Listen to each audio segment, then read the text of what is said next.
Moi, soutiens-moi, moi, soutiens-moi, moi, soutiens-moi, j'ai besoin de toi, j'ai besoin de toi, j'ai besoin de toi, j'ai besoin de toi, et moi.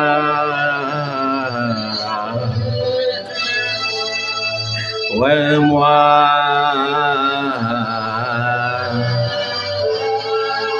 Ouais, moi.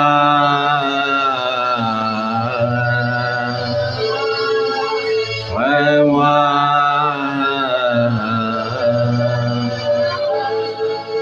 Ouais, moi. Soutiens-moi. Ouais, moi. Soutiens-moi. Ouais, moi, soutiens-moi, j'ai besoin de toi, j'ai besoin de toi, j'ai besoin de toi, j'ai besoin de toi, moi.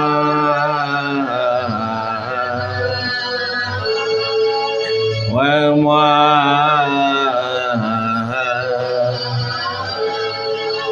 Ouais, moi.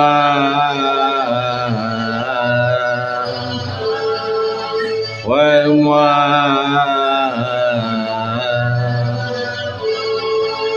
Ouais, moi. Soutiens-moi. Ouais, moi. Soutiens-moi. Ouais, moi. Soutiens-moi. Ouais, moi.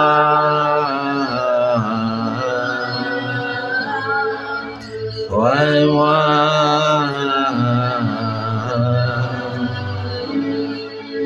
Alléluia. Que son onction descende sur ta vie. Que sa grâce te touche.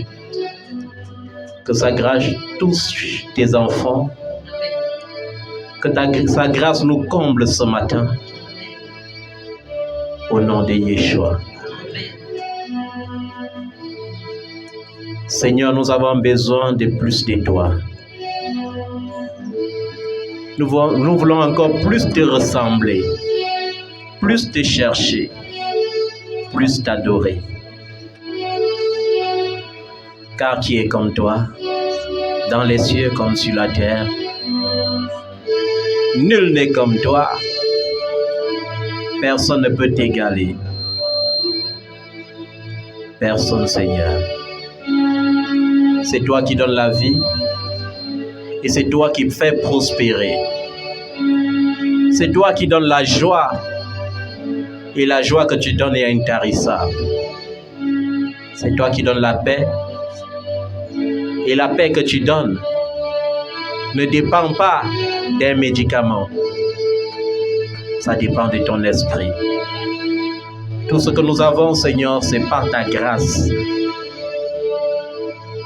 Tout ce que nous désirons en même temps, c'est ta grâce. Car la Bible déclare que c'est toi qui mets en nous le vouloir et le faire. Nous avons tellement de projets, mais nous savons que malgré nos projets, c'est la volonté de Dieu qui s'accomplira. Comment ne pas te dire merci? Comment ne pas te glorifier, t'exalter pour ce mois d'août qui est en train d'avancer? Seigneur, nous croyons que ce que tu as promis pour cette année s'accomplira parce que tu n'es pas un homme pour mentir. Tu n'es pas le fils de l'homme pour te repentir. Tu passeras outre nos faiblesses. Tu passeras outre nos péchés. Tu nous montreras ta miséricorde. Tu nous feras voir ta face. Seigneur, nous croyons que tu n'es pas un Dieu en retard, mais un Dieu ponctuel. Daigne donc seulement, Seigneur, laissez que ceux qui doivent voyager cette année puissent voyager cette année. Laisse que ceux, Seigneur, qui doivent être fiancés cette année, se fiancent cette année. Laisse que ceux qui attendent, Seigneur, de prospérer d'une manière ou d'une autre en cette année, puissent réellement prospérer. Seigneur, accomplis tes promesses. Car tu es le Dieu en qui il n'y a ni changement, ni ombre de variation. Seigneur, ainsi tu auras accordé du repos à tes serviteurs. Lorsqu'il n'y a pas de révélation, le peuple devient sans frein. Mais lorsque le peuple n'est pas béni, le cœur des serviteurs se chagrine. Seigneur, daigne bénir afin que tes serviteurs aient du repos, afin que nous ayons la tranquillité, afin que nous puissions avoir un peu de sommeil. Seigneur, accorde-nous ton repos. Donne-nous la joie de ton salut et fais-nous voir ta fidélité. Seigneur, Dieu de toute compassion, Dieu miséricordieux, lorsque David a péché contre toi, alors que la sentence était sortie, parce que tu ne peux pas te repentir d'une parole qui est sortie de ta bouche, il est venu vers toi en toute humilité par le psaume 51. Et il a dit, comme nous le disons encore ce matin, rappelle-toi, Seigneur, que nous sommes nés dans le péché et que nos parents nous ont enfantés dans l'iniquité. Souviens-toi de ta miséricorde, car elle est grande. Daigne, Seigneur, pardonner, car nos iniquités sont plus nombreuses que les cheveux de nos têtes. Nos péchés, Seigneur, nous ne pouvons même plus les dénombrer. Tellement, Seigneur, nous péchons contre toi chaque jour. Tellement nos enfants pêchent contre toi. C'est ainsi avec crainte et tremblement que nous nous tournons vers toi, Seigneur. Car à quoi bon te louer si le cœur est souillé par le péché? À quoi bon t'adorer si l'âme est souillée par l'iniquité? Seigneur, nous implorons ta grâce. Pardonne-nous, Seigneur. Pardonne pour les pensées mauvaises. Pardonne pour les pensées iniques. Pardonne pour la convoitise. Pardonne pour les mauvais désirs. Pardonne, Seigneur, pour les paroles mensongères, pour les paroles déshonnêtes. Pardonne, Seigneur, et sanctifie. Oh Dieu, accorde ta grâce. Nous prions, nous gênons, mais nous oublions l'essentiel parfois. Nous sommes dans la course de la bénédiction, au point d'oublier de nous sanctifier. Nous comptons tellement sur ta grâce que nous oublions parfois, Seigneur, ce qui fait la force de la grâce. Mais ce matin, comme des enfants soumis, comme des enfants obéissants, nous nous tournons vers toi, Seigneur, pour implorer ta miséricorde, pour implorer ton pardon. Seigneur, pardonne-nous et purifie-nous, Seigneur, avec le sang de Jésus-Christ. Autrefois, il fallait le sang des béliers, il fallait le sang des boucs, il fallait l'hysope. Mais aujourd'hui, le sang de Jésus-Christ peut nous laver. Même si nos péchés étaient aussi noirs que cramoisis, le sang de Jésus-Christ peut nous blanchir plus que la neige. Seigneur, accorde-nous ta grâce, ta compassion, ta miséricorde. Délivre-nous des tuniques souillées. Délivre-nous des vêtements souillés par le péché. Et blanchis nos robes dans ton sang précieux, au nom de Jésus-Christ. Blanchis nos robes, Seigneur, dans ton sang précieux. Seigneur, blanchis nos robes. Seigneur, tu as accompli le mystère de la réconciliation. Et par ce mystère, tu as renversé les murailles de l'inimitié. Que toute muraille d'inimitié qui a été construite par nos péchés pour nous empêcher de voir la gloire de Dieu, pour nous empêcher d'accéder à nos bénédictions, que ces murailles s'effondrent maintenant au nom puissant de Jésus-Christ de Nazareth.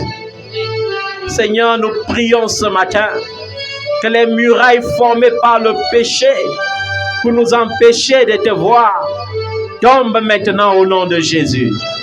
Nous prions, Seigneur, ôte la malédiction occasionnée par le péché. Parfois, nous accusons tellement les sorciers. Parfois, nous t'interrogeons même, nous te blâmons même. Mais nous oublions que parfois, c'est juste nos péchés. Pardonne-nous, Seigneur. Pardonne, Seigneur. Pardonne et sanctifie. Pardonne et bénis. Ne laisse pas le malin triompher.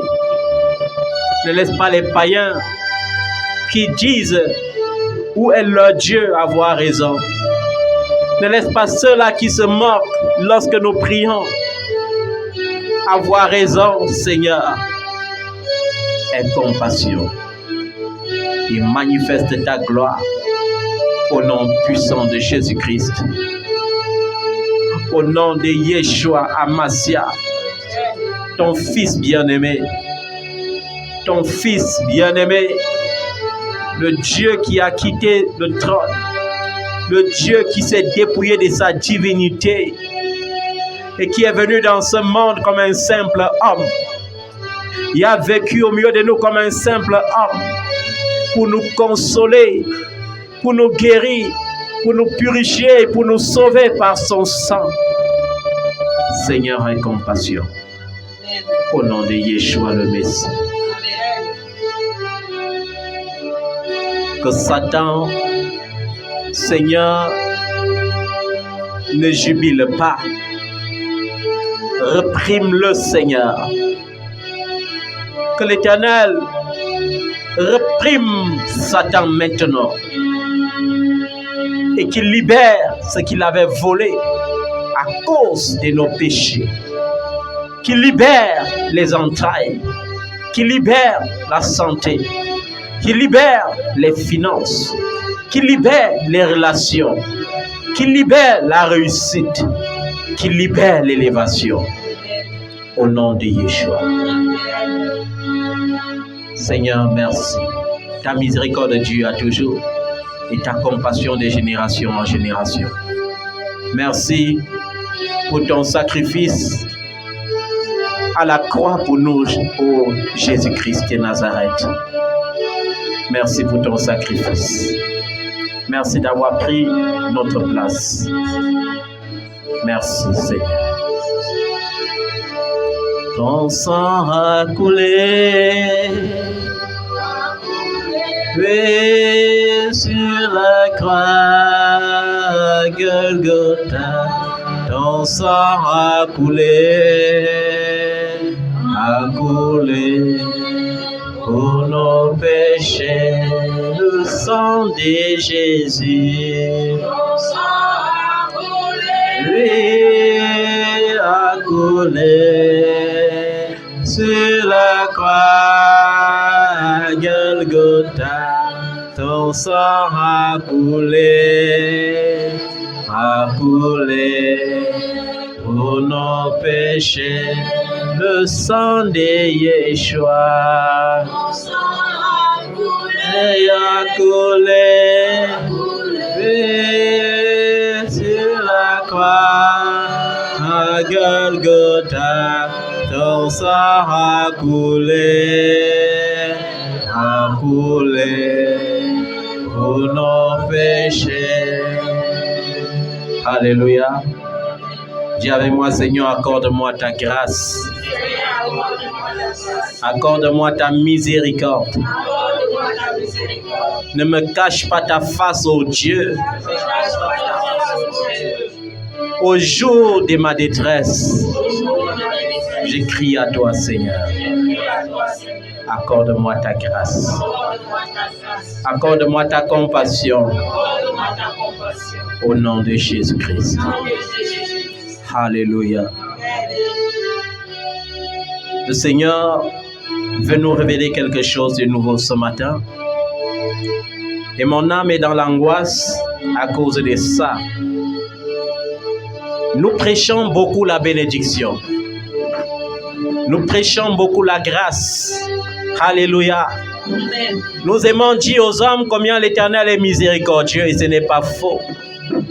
Nous aimons dire aux gens combien l'Éternel est bon et ce n'est pas faux. Le Seigneur est bon. Amen. Amen. Sa compassion dure de génération en génération. Alléluia. Amen. Mais il y a quelque chose qui manque.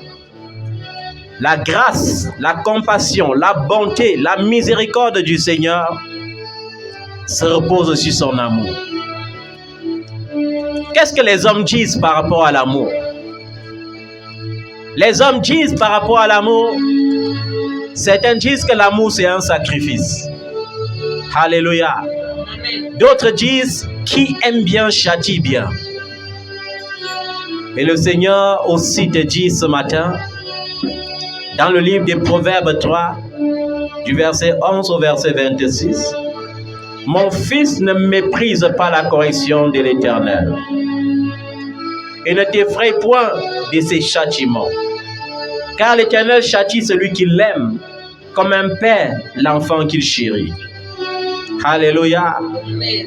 Ça veut dire que l'amour aussi, c'est le châtiment. L'amour ne se contente pas de dire « j'aime ». L'amour prend soin.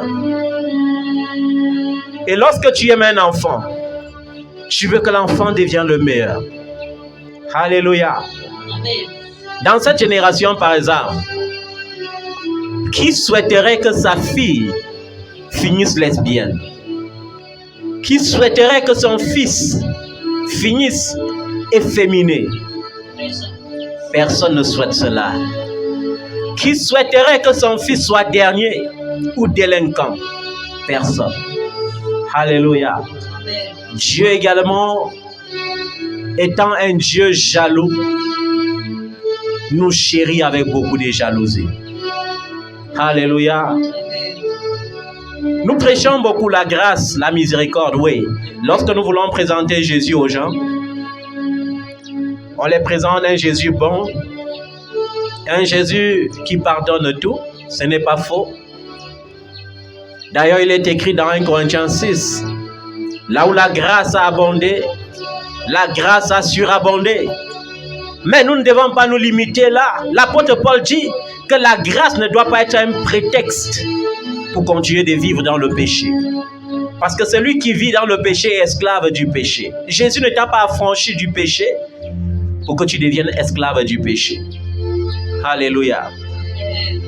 Et parfois, pendant que, vous savez, ce que les gens ne connaissent pas dans la vie des hommes de Dieu, c'est que tous les dimanches et tous les jours de culte, on nous voit souriants. Mais vous ne pouvez pas imaginer ce que nous vivons à l'intérieur de nous-mêmes. Même les psychologues ne peuvent pas expliquer ça.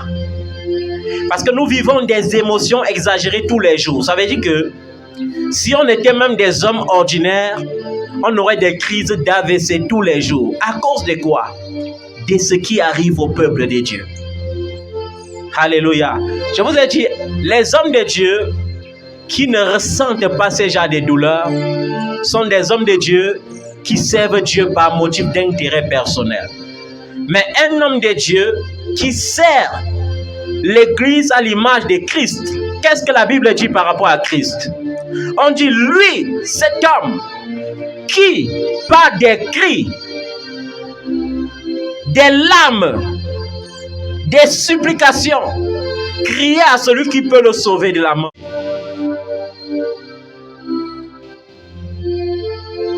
Il y a par exemple David, homme selon le cœur de Dieu. Alléluia. Il était l'homme selon le cœur de Dieu. Ça veut dire qu'il avait même le cœur de Dieu. Mais le jour qu'il a commis une erreur, Il a succombé à la tentation de l'adultère. Pour cacher ses fautes en tant que roi, il a tué le soldat Uri. Et il s'est dit, j'ai bien caché ma faute. Maintenant, le peuple doit dire que je suis un roi compatissant, que j'ai pris la veuve pour qu'elle ne tombe pas malade, pour prendre soin d'elle. Mais Dieu qui connaît tes fautes que tu fais dans le secret, il est capable de faire ce qu'il avait fait pour David. Aux yeux des hommes, David n'avait rien fait. Alléluia. Mais aux yeux de l'Éternel, il avait péché. Et il comptait sur la miséricorde de Dieu, comme aujourd'hui nous comptons sur la grâce de Dieu. Lorsque tu comptes sur la grâce de Dieu, en venant vers lui comme un pécheur qui n'est pas encore né de nouveau, tu peux être sauvé. Alléluia. Mais lorsque tu es né de nouveau et que tu pêches en comptant encore sur sa grâce, c'est très dangereux. Est-ce que tu comprends ça? C'est très dangereux. David connaissait déjà Dieu. Il connaissait déjà qui? Il connaissait déjà Dieu. Je vais vous donner les textes que vous allez lire à la maison. Hébreux 12, verset 29. Deutéronome 4, verset 24. Ça parle de l'amour de Dieu. De cet amour si grand avec lequel il nous aime jalousement. Alléluia. Lorsque David a péché de la sorte, Dieu l'a maudit. Il avait le cœur de Dieu. Alléluia. Mais Dieu l'a maudit. Il y a eu des listes de malédictions qui sont sorties et qui se sont accomplies dans la vie de David malgré le pardon obtenu. Quand nous lisons 2 Samuel 12, le verset 10b, 2 Samuel 13, du verset 1 au verset 19, 2 Samuel 13, du verset 20 au verset 29, nous voyons clairement les conséquences du péché de David. Alléluia. Mais David s'est accroché à Proverbe 13, à Proverbe 3, du verset 11 au verset 26. Il savait que l'Éternel le châtie parce qu'il l'aime. Alléluia. C'est pourquoi il est allé s'humilier, comme l'humilité que nous voyons dans le psaume 51, la vraie repentance. Alléluia. Première conséquence du péché de David, il avait perdu son fils qu'il aimait tellement, le fils de l'adultère, le fils né de Bathsheba. Alléluia. Deuxièmement, une parole de malédiction était sortie sur lui et qui disait: l'épée ne s'éloignera plus jamais de ta maison. Et nous voyons que dans cette malédiction, il y a eu l'inceste dans sa maison. Alléluia. Après l'inceste, il y a eu les meurtres dans sa maison. L'un de ses fils a tué l'autre, son frère. Absalom a tué Amnon. Amnon a violé Tamar. Vous voyez la malédiction dans la vie d'un homme qui a le cœur de Dieu, malgré le pardon. Alléluia. Ses fils ont discuté le trône. Absalom a discuté le trône au point que son père était obligé d'aller en exil. Vous voyez, à cause d'un seul péché. Mais aujourd'hui, l'Église joue. On est au temps de la grâce. Au temps de la grâce, on peut faire comme on veut. On peut s'habiller comme on veut. On peut manger ce qu'on veut. On peut même danser de temps en temps la danse du monde. Alléluia. On peut aller de temps en temps en boîte de nuit. Ce n'est plus un problème, c'est le temps de la grâce. On peut s'enivrer de vin comme on veut.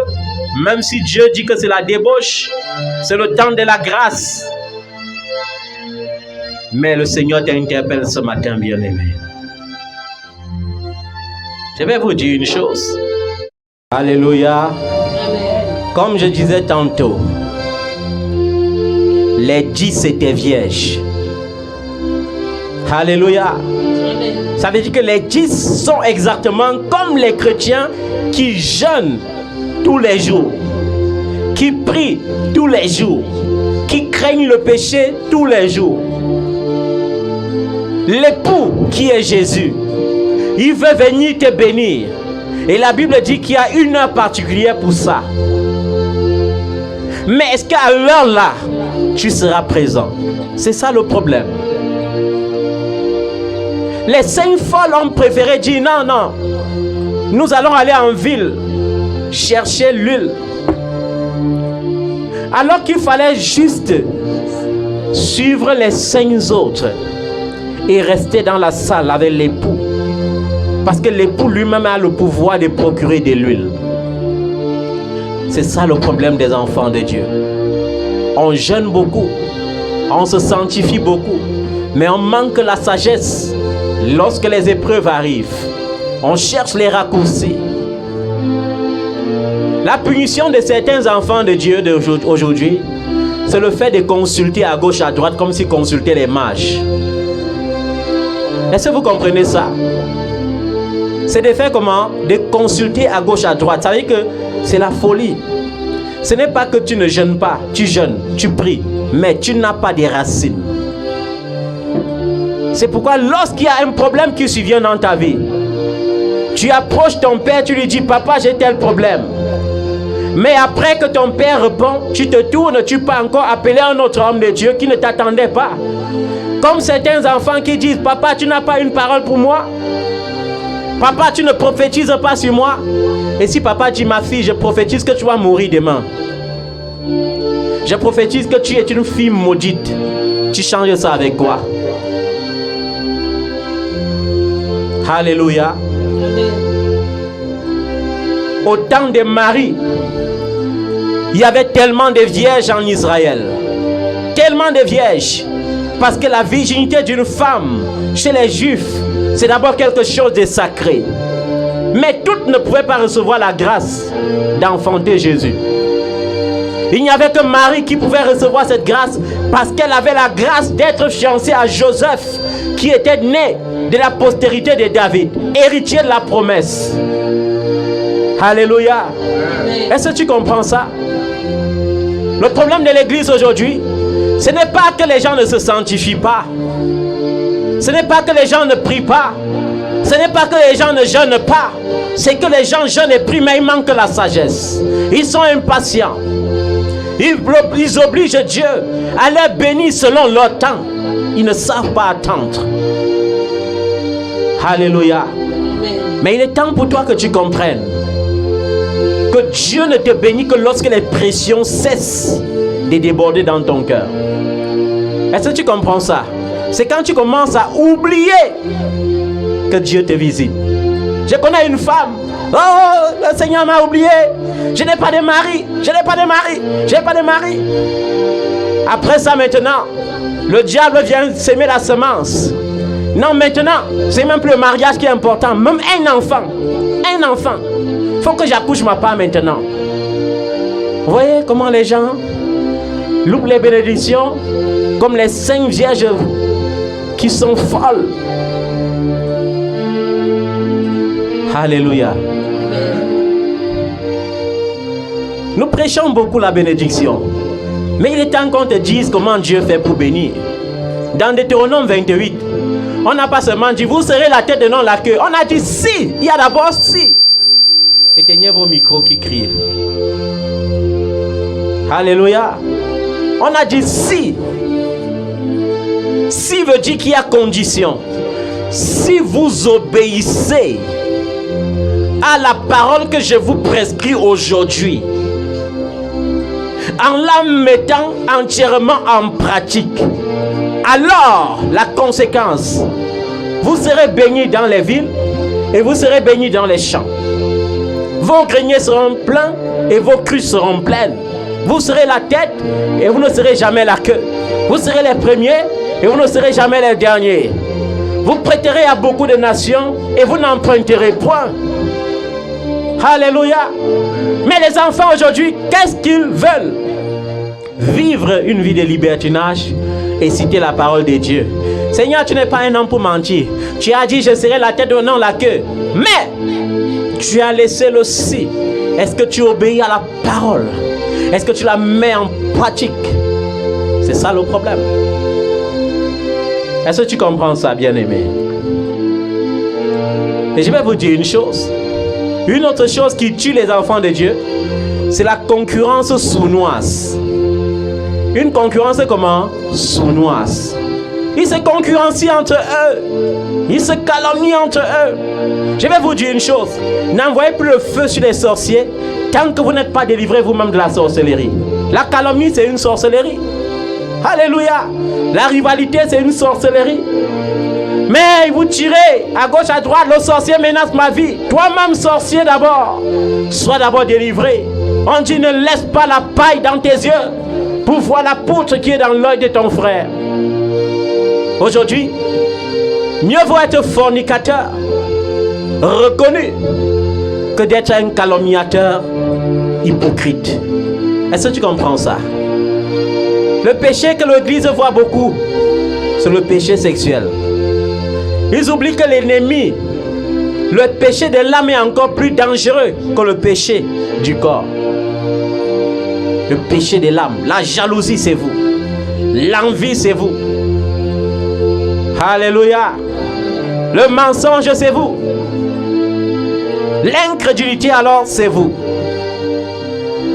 C'est une forme de sorcellerie. Que Dieu te délivre de la sorcellerie. Amen. Que Dieu te délivre de la sorcellerie. Aucun sorcier ne sera enlevé. Ne pensez pas que les sorciers sont seulement ceux-là qui partent voler dans la nuit sur les arbres et qui crient. Non, non. Même ces péchés-là que je viens de citer sont la manifestation de la sorcellerie.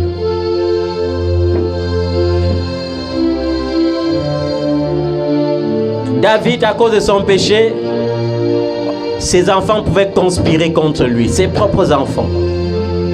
On ne va pas seulement te prêcher la grâce. Alléluia. On va te prêcher les conséquences de l'impatience. On va te prêcher les conséquences de la désobéissance. C'est ça qui va apporter la bénédiction durable dans ta vie. La Bible dit, seule la bénédiction qui vient de l'Éternel enrichit. Et il ne la fait suivre d'aucun chagrin. Alléluia. Il la fait suivre d'aucun chagrin. Ça veut dire que quoi? Il est écrit dans le psaume 127 au verset 3 que les enfants sont un don de l'Éternel. Voilà. Je m'en vais maintenant, je me marie, j'accouche. Toi, tu es impatient, tu pars, tu ne te maries pas, tu accouches. Est-ce que le fait que tu aies accouché, c'est une tristesse? Non, mais ça deviendra tristesse plus tard. Quand l'enfant commencera à dire, je veux voir mon père, c'est la tristesse. Alléluia. Ou bien quand tu te marieras, il y a l'encombrement. Vous savez combien de femmes souffrent dans leur foyer? Parce que le nouveau mari, au départ, supportait la présence de l'enfant qui n'était pas son enfant. Et par la suite, commence à imaginer chaque jour que c'est sûr que ma femme voit encore le père de son enfant. La bénédiction. Il y a bénédiction, mais il y a plusieurs bénédictions. Dieu veut te donner la bénédiction qui n'est pas suivie des chagrins. Mais pour cela, tu as besoin de marcher dans l'obéissance. Alléluia. Je vais vous citer les exemples de patience dans la Bible. À quel âge David a-t-il reçu l'onction sur sa vie? Le prophète Samuel est allé oindre le roi David. Il avait 17 ans. C'est-à-dire que le même jour que le prophète verse l'huile sur ta tête pour te couronner roi, tu es déjà reconnu roi dans le spirituel. Tu es déjà reconnu roi devant les anges. Mais en face de lui, il y avait un géant sur le trône. Saül. Alléluia. Et David a compris que ce n'est que l'école de la patience qui lui donnera un trône équitable en Israël. Alléluia. Mais si ce sont les chrétiens d'aujourd'hui, dès que tu verses l'huile sur leur tête, ils commencent à régner tout de suite. Je me rappelle un de mes fils un jour qui a été allé prêcher son évangile. Son évangile était centré maintenant sur son père spirituel. Vous avez vu? Dieu m'a maintenant plus loin que papa. Hein? J'enseigne même déjà plus que lui. Mais Dieu l'avait puni. Chaque fois qu'il imposait les mains aux gens avaient les violents maux de tête. Et il ne cessait pas d'imposer les mains. Tu restes même chez toi, tu es tranquille. Il vient jusqu'à chez toi. Il ne peut pas quitter sans t'imposer les mains. Et comme les chrétiens ont les impositions des mains, papa bénis-moi, il pose la main. Et dès qu'il part, il faut que mon téléphone sonne. Papa, depuis que ton fils Mathias est venu ici, j'ai les violents maux de tête. Ma fille, qu'est-ce qui s'est passé? Il m'a imposé les mains. Parce que nous aimons les bonnes paroles dans les oreilles. Nous aimons quoi? Les bonnes paroles dans les oreilles. Nous aimons qu'on nous flatte. Le roi David a été homme à l'âge de 17 ans. Mais il a fallu qu'il fasse l'école de 13 ans. Quelqu'un ici, c'est depuis 5 ans qu'il expérimente l'école de Dieu, mais il y a découragé. Papa, c'est dur. Papa, est-ce que Dieu là répond même encore? Papa, est-ce que Dieu là vit même encore? Papa, c'est comme si Dieu là n'existait même pas. Moi, je vois que ce sont les gens qui partent même dans le monde là qui réussissent. Mais va dans le monde. Qu'est-ce que tu attends? Alléluia. David reçoit l'onction à 17 ans. Mais c'est à 30 ans qu'il règne. 13 années d'école. Alléluia. Abraham a été appelé à quitter son pays. Il avait à peine 60 ans. Il a fallu qu'il marche à pied avec les chameaux, ceci, cela. Et qu'il laisse ça et là pendant 15 ans. Il est entré dans la terre de Canaan à 75 ans. Et il croyait que c'était même déjà fini parce qu'il est entré dans la terre que Dieu avait dit. Mais Dieu lui dit encore plutôt que je donnerai. Je ferai comment? Je donnerai à ta postérité. Est-ce que tu comprends ça? Il dit je donnerai. Et il y a quelque chose qui m'a marqué. Abraham, s'il avait 60 ans quand Dieu a dit viens, je t'envoie dans un pays. Abraham était déjà marié à Sarah. C'est sûr que le gars d'autrui s'était marié même à 40 ans. Ça faisait 20 ans qu'il attendait que sa part de femme fasse même une fausse couche. Ça n'arrivait pas. Mais il y a quelque chose de remarquable. L'obéissance malgré cela. L'adoration malgré cela. L'esprit de service malgré cela. Abraham n'a pas dit à Dieu que non, donne-moi d'abord un bébé, comme ça il serait fier, je vais te suivre. Non, il a dit ok Dieu, j'obéis, je pars. Amen. Et quand il est arrivé dans la terre de Canaan, il avait 75 ans. Mais le fait qu'il se nommait Abraham, alléluia, il ne pouvait pas être béni. Il ne pouvait pas être comment? Béni. Sa femme a attendu. Lorsqu'il a eu quelque chose comme 80-85 ans, dans l'impatience, elle a dit non, ton Dieu là, il y a quand même quelque chose qui ne va pas. Alléluia. Comme tu vois aujourd'hui, tu as 85 ans et moi j'ai 75. Parce qu'Abraham dépassait sa femme de 10 ans. Ça veut dire qu'il faut que tu partes avec Agar. Elle va t'enfanter un fils. Lorsqu'on est impatient, on est obligé de faire des fils qu'on doit chasser. De faire quoi?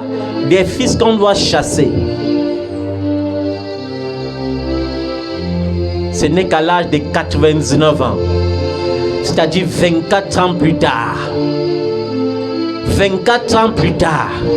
Quand on parle de 24 ans, on oublie de compter les années d'école, qu'il fallait d'abord marcher dans le désert pour arriver à Canaan. Mais nous comptons quand même 24 années plus tard. C'est après 24 ans, quand le gars est âgé de 99 ans, que Dieu le rend visite maintenant et change son nom. Comme conséquence, il fallait qu'il soit circoncis. Parce que dans leur loi, on ne connaissait pas la circoncision. Dieu vient lui dire, pour que la bénédiction soit possible, j'introduis la circoncision. Et sache qu'à partir d'aujourd'hui, tous les fils juifs d'Israël vont être circoncis à l'âge de 8 jours. Imaginez la douleur. Un papa de 99 ans qu'on pas circoncis. 99 ans. Mais la circoncision a produit Isaac quand il avait 100 ans. Vous voyez, un homme qui s'est marié à 40 ans et qui accouche après 60 ans d'attente. Dis-moi que tu es impatient, je vais te parler d'Abraham. Alléluia. Et dans son attente, il a adoré Dieu. Dans son attente, il a servi Dieu. Toi, dans ton attente, tu critiques Dieu. Toi, dans ton attente, tu renies Dieu. Toi, dans ton attente, tu dis, est-ce que Dieu vit encore? Pourquoi Dieu me fait cela? J'aime les enfants qui disent, pourquoi Dieu fait ça? Pourquoi Dieu permet ça? S'il est bon, pourquoi il permet ça? Parce qu'il est bon. Alléluia. Joseph a rêvé. Il avait à peine 12 ans. Alléluia. Il a fait son deuxième rêve. Il avait 17 ans. Son deuxième rêve a tellement énervé ses frères. On l'a vendu à l'âge de 17 ans. Alléluia. Mais il est devenu gouverneur à 30 ans. 13 années d'école. Et toi, tu es là. 2 ans. Oh, Dieu n'existe pas. 2 ans. Oh, 2 échecs. Oh, Dieu n'existe plus. Et c'est ça l'attitude des chrétiens aujourd'hui. Lorsque Dieu opère un miracle, Dieu existe. Et parfois pour célébrer ces miracles, on va dans les boîtes de nuit, on va dans les bars. Mais lorsque Dieu tourne le dos à cause de notre mondanité, Dieu n'existe plus. Ce sont les pleurs, les critiques. On ne se souvient plus que Dieu avait fait. Non, il faut qu'il fasse encore pour être Dieu. Tu vas changer cette attitude, bien-aimé. Alléluia. Il faut que tu changes cette attitude. Et je vais vous dire, vous qui pratiquez la jalousie, vous qui pratiquez la rivalité. Un jour, un de mes enfants m'avait dit ceci. Vous savez, on nous dit tout. Papa, tu as vu maintenant, ton Dieu avait choisi ma part que le pauvre. Alors que maintenant, regarde pour celle-là, comment il est riche. Un enfant m'a dit ça parce qu'elle a la rivalité, parce qu'elle est jalouse, parce qu'elle est aigrie.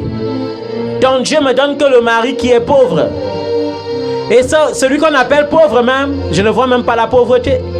Un homme qui est capable de te vêtir n'est pas un pauvre. Un homme qui est capable de t'habiller, de te nourrir, de te soigner n'est pas un pauvre. Mais par rivalité, on voit même celui-là que Dieu donne pour nous sortir de la boue comme un pauvre. La rivalité. Mais je vais te dire une chose. Toi qui jalouse et qui envie la place de ton frère ou de ta soeur, peut-être tu es plus grand et tu envies la petite place. Alléluia. Tu peux envier ta soeur parce qu'elle est épouse à un ministre alors que Dieu t'a destiné à être femme du président. Et tu te limites à la femme du ministre. Vous voyez comment les gens ont l'esprit de sorcellerie.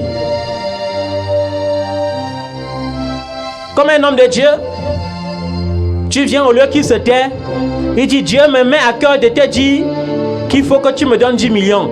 Alors que tu avais apprêté une enveloppe de 100 millions. Toi-même tu es encore obligé de dire homme de Dieu, s'il te plaît, où sont les toilettes? Parce qu'il faut que tu partes diminuer les 90 millions là et tu viens lui donner exactement les 10 millions que Dieu lui a mis à cœur. Vous voyez comment les gens sont idiots. Par esprit d'envie. Dieu ne peut pas te bénir de la même façon qu'il bénit ton frère ou ta soeur. Quand on lit l'histoire de Ruth, Ruth a épousé un grand homme. Alléluia. Un des riches hommes d'Israël. Vrai ou faux? Mais quand on lit l'histoire d'Esther, Esther a aussi épousé un homme encore plus grand et plus puissant. Alléluia. Un homme riche. Mais est-ce que le cheminement d'Esther était le même cheminement que de Ruth? Pourtant, les deux ont épousé les grands hommes. Pourtant, les deux ont épousé les puissants hommes. Alléluia. Pour que Ruth épouse Boaz, il fallait que Ruth parte dans les champs glanés. Il fallait qu'elle fasse comment? Qu'elle parte dans les champs glanés. Et aujourd'hui, glaner dans les champs veut dire quoi? Glaner dans les champs veut dire faire son travail honnêtement. Savoir ce que tu sais faire, fais-le honnêtement, avec dévouement. Alléluia. Mais aujourd'hui, la sottise, c'est que les femmes de l'église pensent que pour être bénie comme Esther a été bénie, il faut bien se peindre les ongles, il faut bien se mettre les mèches les plus chères, il faut mettre les make-up. Ce n'est pas la peinture. On a dit elle a glané dans les champs. Alléluia. Est-ce que vous comprenez ça? Ta peinture ne te sauve de rien. Ta peinture peut faire même qu'on te confonde. Tu peux peindre ton corps alors que le roi qui marchait cherchait une femme naturelle. Il vient de découvrir une femme artificielle. Il va encore t'épouser comment? Alléluia.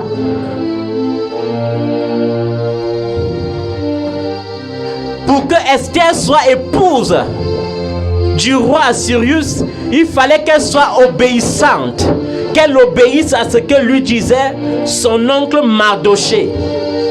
Alléluia. Vous voyez que pour Ruth, il fallait glaner, pour Esther, il fallait juste obéir. Mais toi, tu es dans quelle position? Tu glanes, tu obéis, on ne sait même pas. Ce que je sais, c'est seulement que mes oreilles ne respirent plus. Papa, je suis fatigué d'attendre. Mon mari là est où? Papa, je suis fatigué d'attendre. Depuis que j'attends. C'est ça que mes oreilles entendent depuis que l'année 2023 a sonné. C'est comme si on avait déclenché les enfants à gauche, à droite. Tu dors à 1h. Dieu dit médite. Va. Lance une parole. Quand tu te connectes, tu vois, on a laissé un long message vocal. Papa, je suis fatigué. Papa, pourquoi Dieu m'abandonne? Pourquoi, papa, est-ce que Dieu là? Papa. Seigneur. L'impatience est quelque chose de terrible. L'impatience est quelque chose de terrible. Sois comme les 5 vierges sages. Le plus important n'est pas de se sanctifier. Le plus important n'est pas de jeûner et de prier. Mais le plus important, c'est de le faire avec sagesse. C'est de savoir attendre l'époux.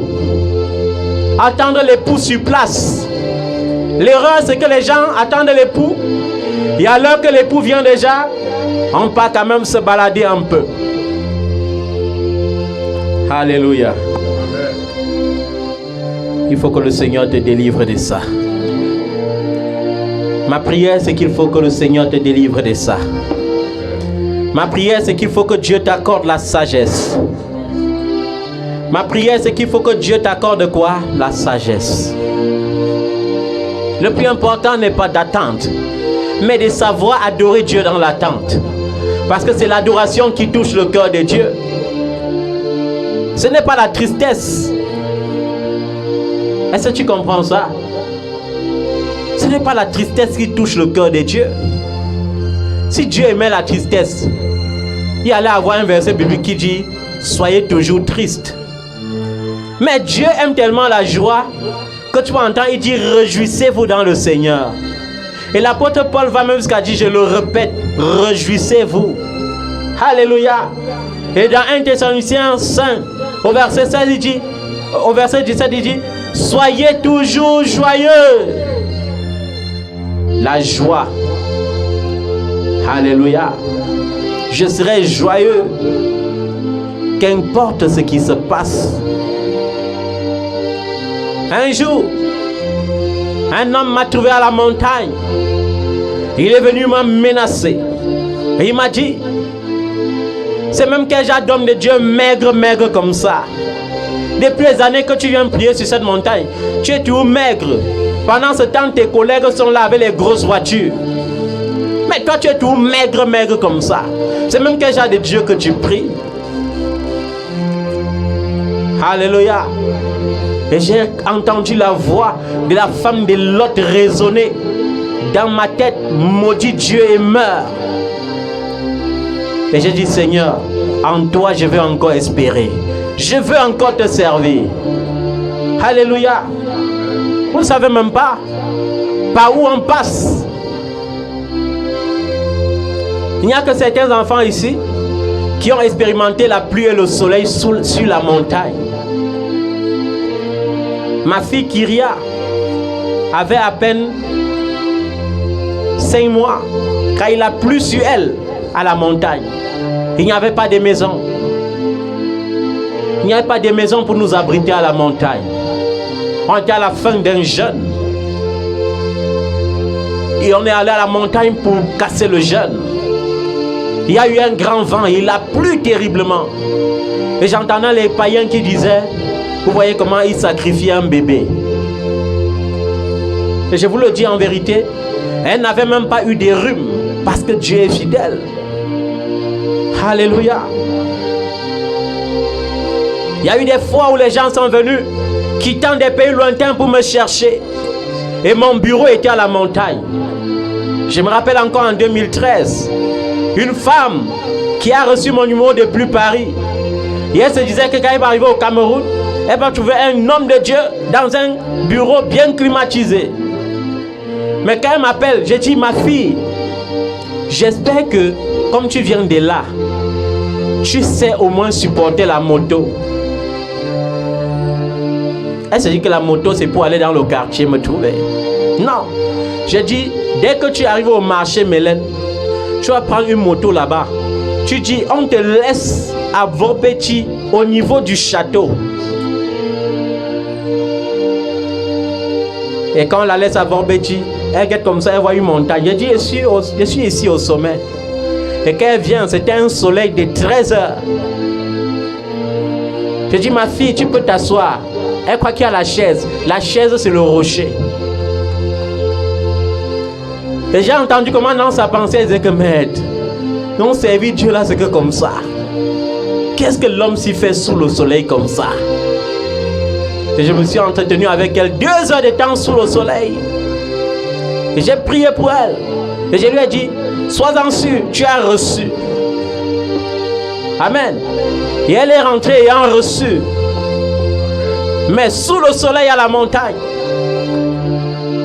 Et vous allez me dire que je suis plus grand que Jésus, qui marchait à pied de la Galilée à Capernaum, de Capernaum à Samarie, de Samarie à Jérusalem. Je ne suis pas plus grand que lui. Alléluia. Aujourd'hui, c'est ça. Quand Jésus voulait avoir un peu de confort, son peu de confort, c'était l'âne. C'était quoi? L'âne. Son peu de confort, c'était l'âne. Aujourd'hui, le peu de confort que Dieu nous donne, c'est un billet d'avion. Alléluia. Et pour les plus confortables, le jet privé. Mais un homme de Dieu ne va pas s'habituer à ça. Tu ne vas pas t'habituer seulement à rester dans le temple, attendre le peuple. Tu dois aussi sortir. Comme Jésus sortait, comme le maître sortait, tu dois aussi sortir. On n'a pas dit que tu envoies seulement les groupes d'évangélisation. Alléluia. Parce que Jésus n'envoyait pas seulement les disciples, mais également il sortait vers le peuple. Est-ce que tu comprends ça? Et tu vas me dire, c'est dur. Dis-moi que c'est dur et que ça dure. Et je te dirai qu'Abraham, ami du Dieu, du grand Dieu, a dû attendre 25 ans. Alléluia. Dis-moi que c'est dur. Et je te dirai que Sarah a dû se marier peut-être à 20 ans pour n'accoucher qu'à 99 ans. 90 ans. Est-ce que tu comprends ça? Ça fait combien d'années d'attente? Ça fait combien? 70 ans d'attente. Est-ce que tu comprends ça? À l'école, quand tu prêches Jésus à quelqu'un, dis-lui bienvenue à l'école de la souffrance. Cesse de dire la grâce. Parce qu'on prêche mal Jésus aux gens. Dès que tu vas croire en son nom, dès qu'on va te baptiser, les miracles vont tomber. Ta vie doit changer. Ta vie change si tu es brisé. Ta vie change si tu marches dans l'obéissance. Alléluia. Est-ce que tu comprends ça? Je suis fatigué de l'évangile, de reçois ton mariage, reçois ton voyage, reçois. Est-ce que tu es d'abord sauvé? Alléluia. Dis-moi que tu as trop attendu.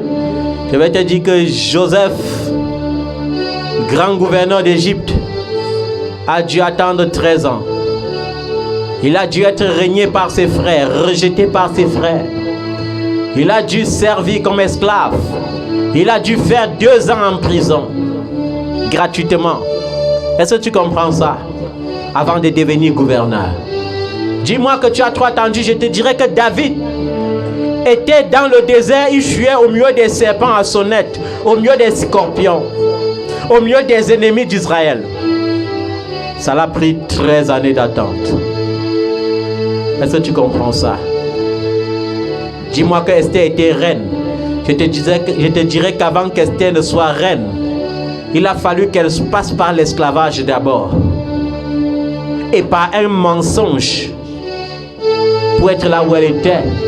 Parce qu'on savait qu'elle était la fille de Mardoché. Alléluia. Et au départ, on ne savait même pas qu'elle était juive. Est-ce que vous comprenez ça? Est-ce que quelqu'un comprend ça? Dis-moi encore que tu as trop attendu. Et nous allons rentrer dans la parole. Alléluia. Mais la bonne nouvelle, c'est qu'il n'y a personne parmi ces gens-là qui ont attendu et ont attendu en vain. David a attendu, il est devenu roi. Joseph a attendu, il a fini gouverneur. Esther est passée l'esclavage, elle est allée au trône. Est-ce que tu comprends ça? Abraham a attendu, il est devenu le père d'une multitude. Il n'a pas seulement accouché Ismaël et Isaac. Non. Il a fait 6 fils avec Ketura. C'est pourquoi la Bible dit il est mort à l'âge de 175 ans, ayant situé tous ses 6 fils. Est-ce que vous comprenez ça? Dis-moi que ton enfant est très rebelle. Et je te dirais que le fils prodigue était encore plus rebelle que ton enfant. Mais Dieu l'a ramené. Est-ce que tu comprends ça? Est-ce que tu comprends, bien-aimé? À partir d'aujourd'hui, sanctifie-toi, mais sois sage. Alléluia. À partir d'aujourd'hui, sache que Dieu t'aime, mais sache que la jalousie de Dieu peut produire le feu de la colère de Dieu aussi. La Bible dit que Dieu est un feu dévorant. C'est écrit dans le livre de Deutéronome. C'est écrit dans le livre des Hébreux. Notre Dieu, c'est aussi un feu dévorant. Est-ce que tu comprends ça? J'espère que ce n'est pas entré dans les oreilles des sourds ce matin. J'espère que cette parole fera du bien à quelqu'un ce matin. J'espère que cette parole poussera quelqu'un à me donner un peu plus de repos en ayant confiance en Dieu. Vous ne donnez pas le repos aux hommes de Dieu parce que vous n'avez pas confiance en Dieu. Alléluia. C'est la confiance en l'Éternel qui bénit. La Bible dit, il faut que ceux qui s'approchent de Dieu croient aussi que Dieu existe. Alléluia. Et qu'il est le rémunérateur de ceux qui le cherchent. C'est que lorsque tu cherches Dieu en ayant confiance, Dieu te paye pour ça. Est-ce que tu comprends ça? Mets-toi sur tes pieds, nous allons prier. Dis avec moi, Seigneur Jésus, je te crois. Seigneur Jésus, j'ai confiance en toi. Même si ça tarde, même si ça dure, je sais que tu accompliras ta promesse. Comme tu l'as fait pour Abraham, comme tu l'as fait pour David, comme tu l'as fait pour Joseph, je sais que tu accompliras tes promesses. Tu accompliras tes promesses. Je prie ce matin que tout esprit d'incrédulité s'éloigne de mon cœur maintenant. Que tout esprit d'incrédulité soit chassé de mes pensées, soit chassé de mon esprit. Au nom puissant de Jésus-Christ de Nazareth, que tout esprit d'incrédulité s'éloigne de moi maintenant. Je commande, toi esprit d'incrédulité, éloigne-toi de mon cœur, éloigne-toi de mes pensées, au nom de Jésus. C'est dans la confiance, dans la tranquillité que je verrai la gloire de l'Éternel. C'est dans la confiance, dans la tranquillité que je verrai la gloire de Dieu.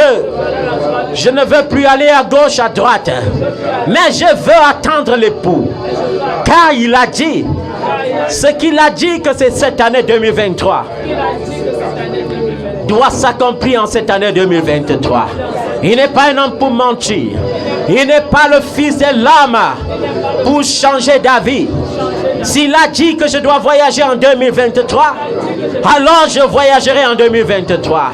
S'il a dit que mes fiançailles c'est en 2023, alors je serai fiancé en 2023.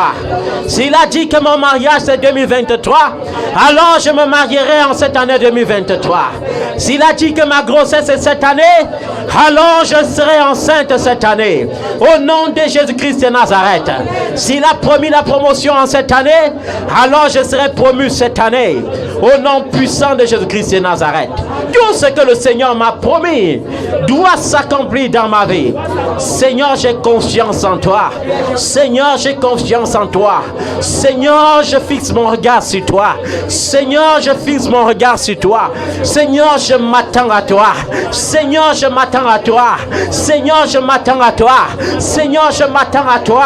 Seigneur, je m'attends à toi. Tu es le Dieu qui appelle à l'existence ce qui n'existait pas, comme si ça existait déjà. J'appelle à l'existence mon voyage. J'appelle à l'existence mon voyage. J'appelle à l'existence mon travail. J'appelle à l'existence mes finances. J'appelle à l'existence l'enfantement. J'appelle à l'existence, Seigneur, ce qui manque encore dans ma vie. Au nom de Jésus-Christ de Nazareth. Père, nous voulons te confier ceux qui dirigent le monde. C'est toi qui as créé la terre et tout ce que la terre renferme. Tout ce que les hommes convoitent viennent de toi. Le gaz naturel, l'uranium, le pétrole, le mercure, le diamant, l'or, le bauxite, manganèse. Seigneur, tout cela t'appartient. Mais les hommes ont préféré créer des lobbies par égoïsme pour détruire l'homme. Nous ruinons leurs plans au nom de Jésus. Les plans qui visent à détruire l'homme par égoïste pour s'emparer des biens naturels, des biens que l'Éternel a créés. Nous ruinons ces plans sataniques maintenant au nom de Jésus. Nous te confions, Seigneur, le président Biden, que la crainte de l'Éternel s'empare de son âme. Nous te confions, Seigneur, le président Macron, que la crainte de l'Éternel s'empare de son âme maintenant. Qu'importe la franc-maçonnerie, qu'importe la Rose-Croix Morse, qu'importe l'ordre de Malte, que le Saint-Esprit, la puissance du Dieu de la création, soumettent leurs esprits maintenant au nom puissant de Jésus-Christ de Nazareth. Papa, nous recommandons le président Zelensky. Nous commandons que l'Esprit de l'Éternel sème la crainte dans son esprit.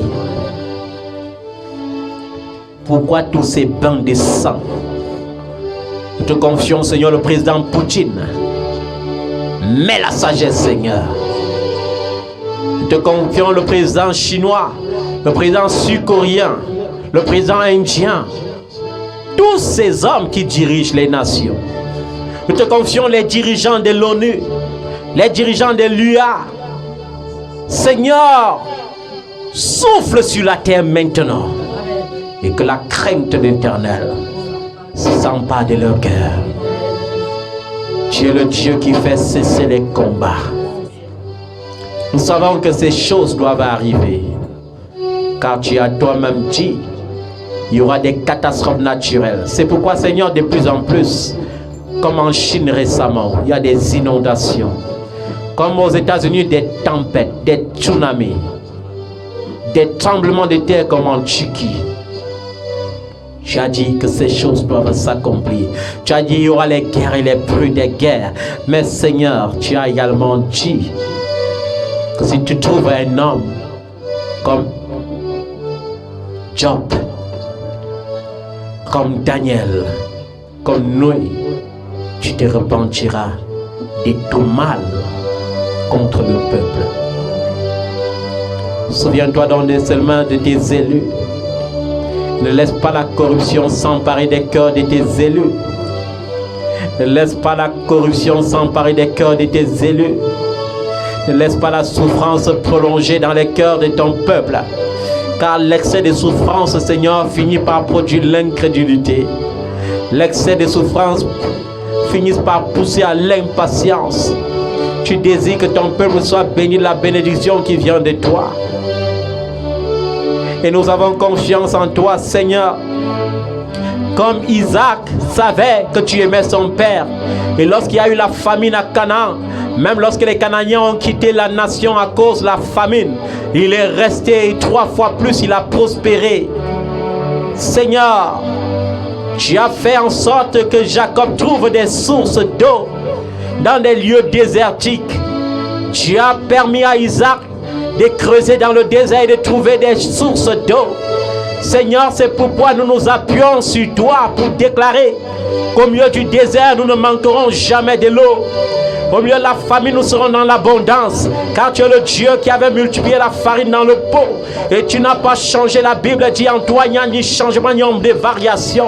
Père, je prie ce matin au nom puissant de Jésus-Christ de Nazareth. Libère ta grâce dans ton église. Dans les vies de ceux qui te cherchent. Dans les vies de ceux qui espèrent vraiment en toi. Libère ta grâce. Que ce qui tardait ne tarde plus. Que ce qui freinait ne freine plus. Seigneur, guéris-les de leur maladie. Guéris-les de leur infirmité. Seigneur, donne les situations. Change leur situation. Montre l'issue. Montre la voie. Montre la voie, Seigneur. Au nom de Jésus-Christ. Yahweh, c'est à toi que nous nous confions.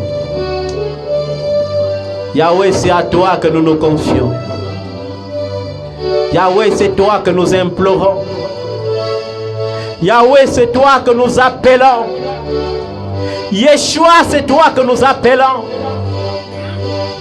Au nom de Yeshua, tout genou fléchira. Je m'écris, loué soit Yahweh. Loué soit l'Adonai d'Israël. Et voici mes ennemis sont engloutis. Mes ennemis sont dispersés. Ceux qui complotaient, qui voulaient du mal sans cause, sont dans la désolation. Seigneur, aucune sorcellerie n'est plus grande que ton nom. Je brise les blocages dans les vies de tes enfants au nom de Yeshua. Je brise les limitations dans les vies de tes enfants au nom de Yeshua. Je brise la pauvreté dans leur vie au nom de Yeshua. Ils vont travailler, mais tu dois bénir les fruits de leurs mains. Ils vont travailler, mais tu dois multiplier leurs ressources. Étends ta main, Seigneur, sur ton peuple. Et bénis encore. Bénis encore, Seigneur. Au nom de Yeshua. Est-ce que tu peux acclamer le nom de Jésus?